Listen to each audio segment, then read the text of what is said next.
David, you can't live in the basement forever, my mother sighed, setting down her fork at our weekly family dinner. You're 32 years old. When are you going to get a real job? I pushed the mashed potatoes around my plate, avoiding her eyes. Across the table, my sister Amanda smirked. She was wearing a new designer blazer, probably bought with her latest bonus as a senior investment banker. Leave him alone, Mom, she said, her voice dripping with fake sympathy. Not everyone can be successful. Someone has to deliver our packages and fix our computers. My name is David Mitchell, and for the past 7 years, my family had watched me cycle through a series of what they called dead-end jobs. It's support, delivery driving, handyman work. What they didn't know was that each of those jobs was carefully chosen to help me build something they couldn't imagine. At least fix up the basement, my father chimed in, not looking up from his phone. It looks like some kind of command center with all those computers. What are you doing down there anyway, playing video games? If he had bothered to really look at those computers, he might have noticed they were high-end servers running complex algorithms. If he had paid attention to the delivery driving I did, he might have wondered why I chose such specific routes through industrial areas. If anyone had actually asked about my IT support work, they might have realized I was selectively building relationships with key players in the tech industry. But they never asked. They were too busy being embarrassed by their basement-dwelling son. I'm working on some projects, I said quietly, the same answer I'd given for years. Projects, Amanda snorted. Like that ridiculous idea you tried to pitch to my firm 3 years ago. What was it? Some kind of AI for supply chain management? I remembered that day clearly. I had thought, naively, that my sister might actually help. Instead, she had laughed me out of her office, telling me to get realistic and apply for an entry-level position like everyone else. What Amanda didn't know was that her rejection had been a blessing. It had taught me an important lesson. The people closest to you are often the least likely to see your potential. After dinner, I returned to my command center in the basement. The space that my family mocked was actually the nerve center of what would soon become one of the most revolutionary logistics companies in the world. Those odd jobs they ridiculed, each one had been strategically chosen to understand different aspects of the supply chain industry. Delivery driving had shown me the inefficiencies in last-mile logistics. Its support had given me access to see how major companies handled their inventory. Handyman work at warehouses had let me observe industrial operations up close. All of it fed into NEXUS, the AI-driven logistics platform I had been building in secret. The same platform that major venture capital firms were now quietly fighting to invest in, though they knew me only by my company's name, Mitchell Dynamics. My laptop pinged with a new email from Catherine Santos, the lead partner at Quantum Ventures. David, final term sheet attached. $50 million for 8% equity values the company at $625 million pre-money. Ready to move forward when you are. Still hoping to meet in person soon. I smiled, thinking of my sister's corner office at her investment bank. Catherine's firm managed 100 times more capital, and she had no idea she was dealing with the basement dweller her colleague had laughed at. Another message popped up, this one from Marcus Webb, my chief technology officer and the only person who knew the full truth about my situation. Daily active users hit 100,000. Major retailers starting to notice the efficiency gains. When are you going to tell your family? I typed back, soon. Everything needs to be perfect first. Perfect meant the upcoming public offering we had been quietly preparing for. Perfect meant proving beyond any doubt that the waste of potential my family saw was actually building something revolutionary. My phone buzzed, Mom texting to remind me about tomorrow's dinner. Another weekly ritual of subtle jabs and disappointed looks. 7 years of them telling me to grow up, get a real job, be more like Amanda. I glanced at the terminal showing NEXUS's current metrics. 100,000 plus active users, $50 million annual recurring revenue, 98.7% customer retention. Operations in 12 countries, all built from a basement, funded initially by dead-end jobs and credit cards, grown through careful strategy and deliberate anonymity. The company's PR team had crafted a careful mystique around the founder, releasing no photos, using only my first initial in communications. A notification flashed on my screen. Another major retailer signing up for a pilot program. They had no idea their potential salvation was being run from a suburban basement by someone whose family thought he was a failure. I pulled up the IPO documentation we'd been preparing. The numbers were staggering. Projected valuation between $1.08 and $2.2 billion. My ownership stake, carefully preserved through each funding round, would be worth nearly $1 billion. My father's words from dinner echoed in my head. When are you going to do something with your life? Soon, Dad, very soon. Upstairs, I heard Amanda's designer heels clicking across the floor as she prepared to leave. She had brought over brochures for coding boot camps, her latest attempt to help me find direction. If she had ever actually looked at the code running on my screens, she would have seen one of the most sophisticated AI systems ever developed for logistics. But she saw what she wanted to see, a loser brother who needed saving. I turned back to my work, reviewing the final details for tomorrow's major announcement. After 7 years of building in secret, everything was about to change. My phone buzzed again. A text from Marcus. CNBC confirmed. They want to run the story during prime time tomorrow. You ready for this? I looked around at my basement command center, thinking of all the nights I'd spent here while my family slept above, convinced I was wasting my life. Every dismissive comment, every condescending suggestion, every pitying look had only fueled my determination. Ready, I typed back. Time to rewrite the family narrative. Tomorrow, the carefully constructed wall between my two lives would come down. Tomorrow they would learn that their basement-dwelling disappointment had built an empire right under their noses. But tonight, I had work to do, because that's what they never understood. Success doesn't announce itself until it's inevitable. Sometimes the biggest empires are built in the quietest places by the people everyone else has written off. I turned back to my screens, smiling as I heard Amanda's car pull away. In less than 24 hours, she would be seeing my name scroll across the same financial news channels she watched religiously. And finally, after 7 years of silence, I would have something to say at family dinner. The morning everything changed, I woke up early in my basement apartment and dressed differently than usual. Instead of my typical worn jeans and t-shirt, I put on a tailored charcoal suit that cost more than Amanda's monthly mortgage payment. The same suit I had quietly delivered to a P.O. box, away from my family's prying eyes. At 9 a.m. sharp, my phone lit up with a message from Catherine at Quantum Ventures. Everything's set. CNBC running the story at 10:30 a.m. Eastern Standard Time. You ready to become a billionaire? I glanced at my watch. In less than 2 hours, my family's perception of their basement-dwelling failure would be shattered forever. Upstairs, I could hear my mother in the kitchen, probably shaking her head at the fact that I still wasn't up and working, like a responsible adult. If she only knew I'd been up since 5 a.m., finalizing details for one of the biggest tech IPO announcements of the year. My phone buzzed again. Marcus this time. Trading floor is buzzing with rumors. Your sister's bank just issued a strong buy recommendation for our IPO. She has no idea she just endorsed her brother's company.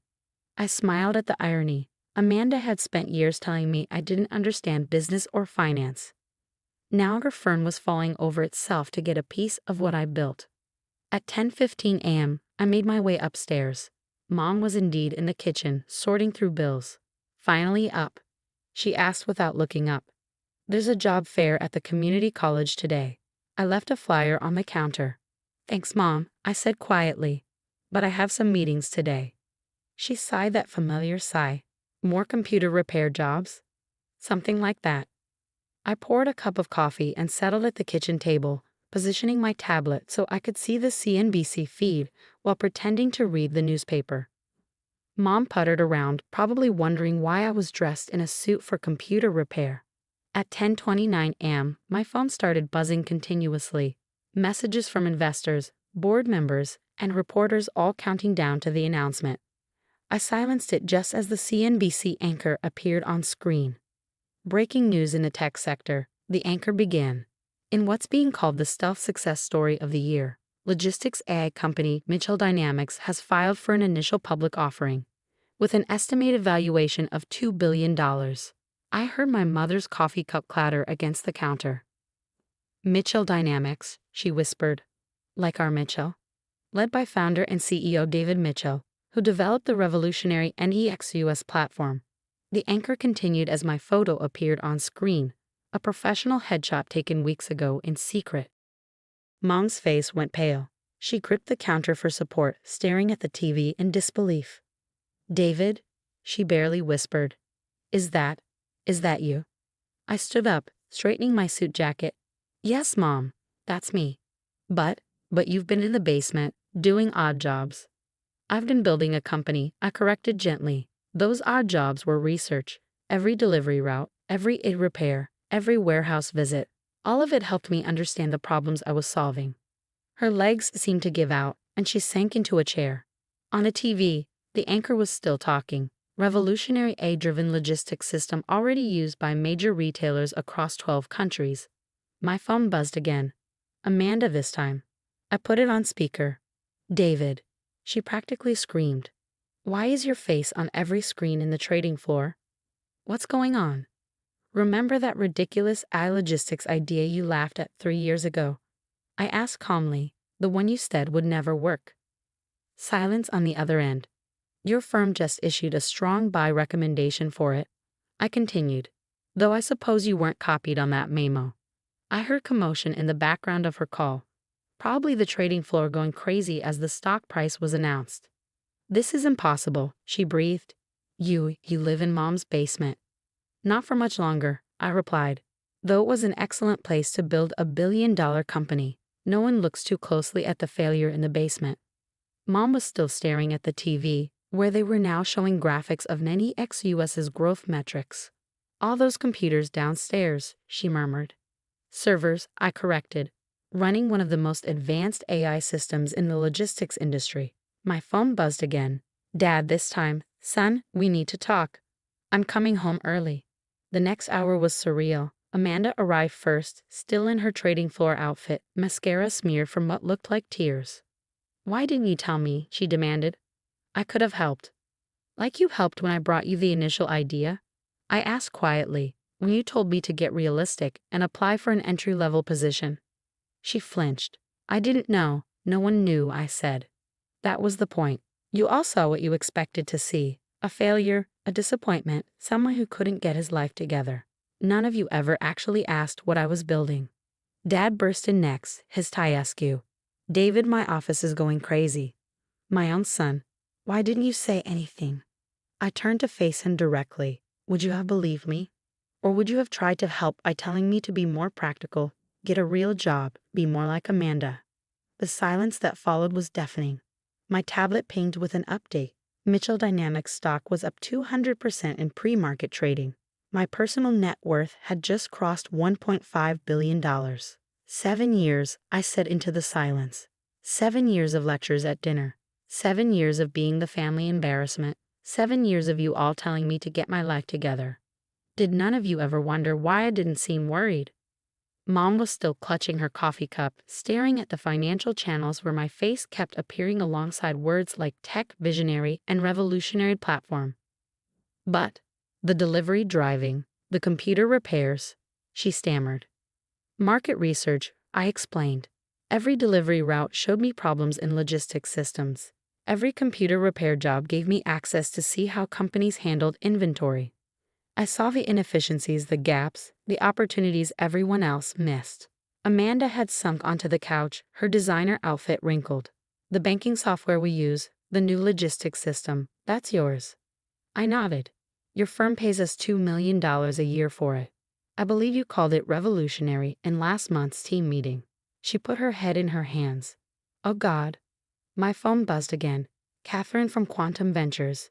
Media wants a statement from the family. Your call on how to handle it." I looked at my shell-shocked family, my mother still gripping her coffee cup, my father looking like his world had turned upside down, Amanda seemingly aging years in minutes. "Take your time processing this," I said, gathering my tablet. "I have a company to run. Oh, and Mom, you can keep the job fair flyer. I'm good." As I walked toward the door, Dad finally found his voice. "Son, wait." I turned back. "Yes. We were wrong," he said simply. "So very wrong." "Yes," I agreed. "You were. And now everyone knows it." I stepped out into the sunlight, my phone already buzzing with more congratulations and media requests. Behind me, through the window, I could see my family frozen in place, watching financial channels announce their basement-dwelling disappointment as the next tech billionaire. Sometimes success is the best revenge, but sometimes success is just the beginning of a much bigger story. 6 months after the day my family discovered their basement-dwelling disappointment was actually a tech billionaire, I sat in my new office on the top floor of the Mitchell Dynamics headquarters in downtown Seattle. The wall of windows offered a stunning view of the city skyline, a far cry from my basement command center, though I sometimes miss the quiet focus of that underground space. The morning's Wall Street Journal lay open on my desk. Mitchell Dynamics revolutionizes global logistics, stock up 400% since IPO. Below the headline was a photo of me in this very office, looking nothing like the failure my family had bemoaned for 7 years. My phone buzzed. Amanda, for the third time this week. Lunch today. Please? We need to talk. I've been avoiding these conversations, focusing instead on running my company. The transition from secret genius to public figure had been challenging enough without dealing with family dynamics. But perhaps it was time. Fine. I texted back. 1 p.m. My office. At precisely 1 p.m., Amanda stepped out of my private elevator, looking uncomfortable in a way I'd never seen before. Gone was the smug confidence she'd always worn like armor. Her designer clothes, once a symbol of her superiority, now seemed like an attempt to belong in a world where her little brother was worth more than every partner in her firm combined. Nice office, she said, trying for casual and failing. Different from the basement. The basement served its purpose, I replied, gesturing to one of the leather chairs facing my desk. Though I doubt you're here to discuss my real estate choices. She sat, fidgeting with her watch, a nervous habit I'd never seen in her before. David, I've been trying to find a way to apologize. For which part? I asked calmly. Laughing me out of your office? The years of condescension. The coding bootcamp brochures. She flinched. All of it. I was so sure I knew better, that my path was the only path to success. I never imagined. That's the problem, I interrupted. None of you imagined. None of you even tried to understand what I was building. You saw what you expected to see. The thing is, she continued, my firm is desperate to get me to arrange a meeting with you. They want to handle Mitchell Dynamics' investment banking needs. The same people who wouldn't give you 5 minutes 3 years ago now spend hours strategizing how to get your attention. I couldn't help but smile at the irony. And how does that make you feel, Amanda? Having to court your basement-dwelling brother's business?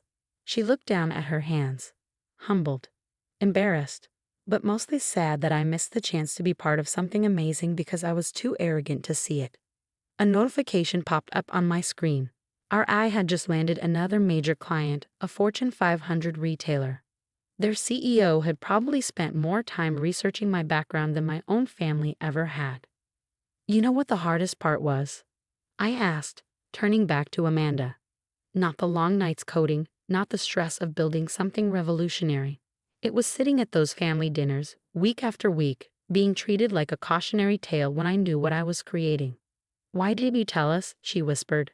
Would you have believed me? Or would you have tried to fix my life, interfere with my plans, insist I do things the right way like you?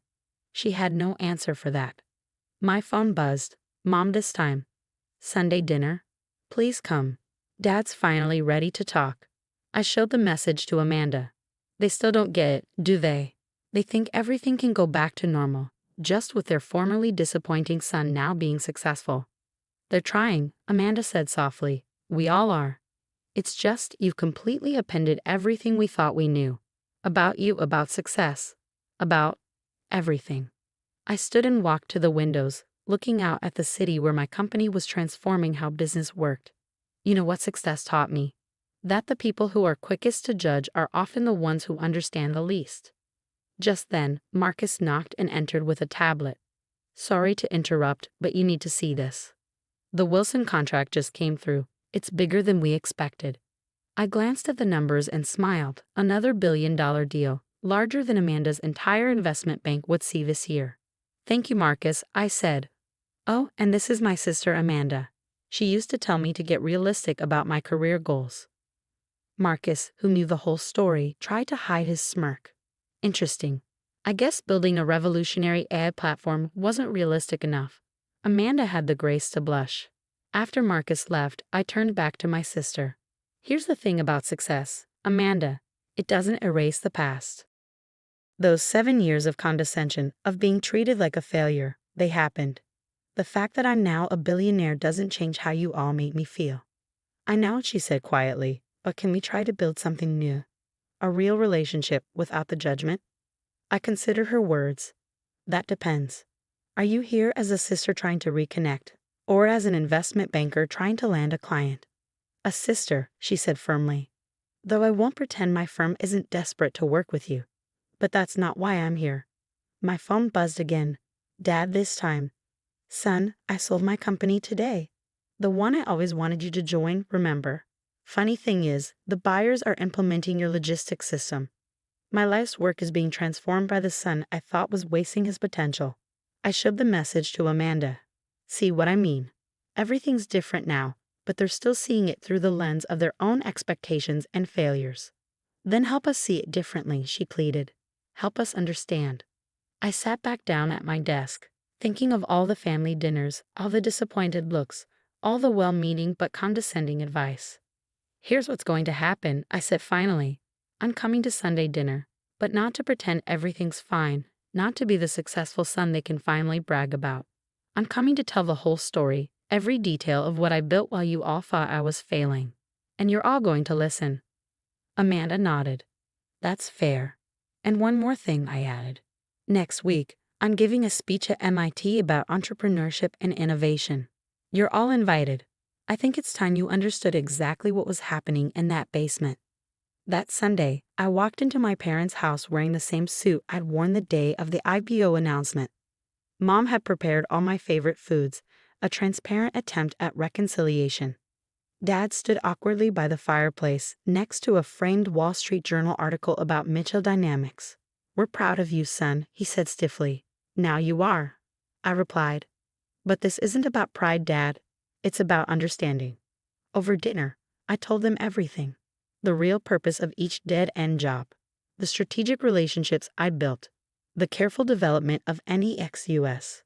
With each revelation, their expressions shifted from pride to shame as they realized how completely they had misjudged me. All those times we pushed you to get a real job. Mom said, tears in her eyes, you were actually building something revolutionary. The basement wasn't my failure, I explained. It was my incubator. Every time you looked down on me, it just proved I was right to keep it secret.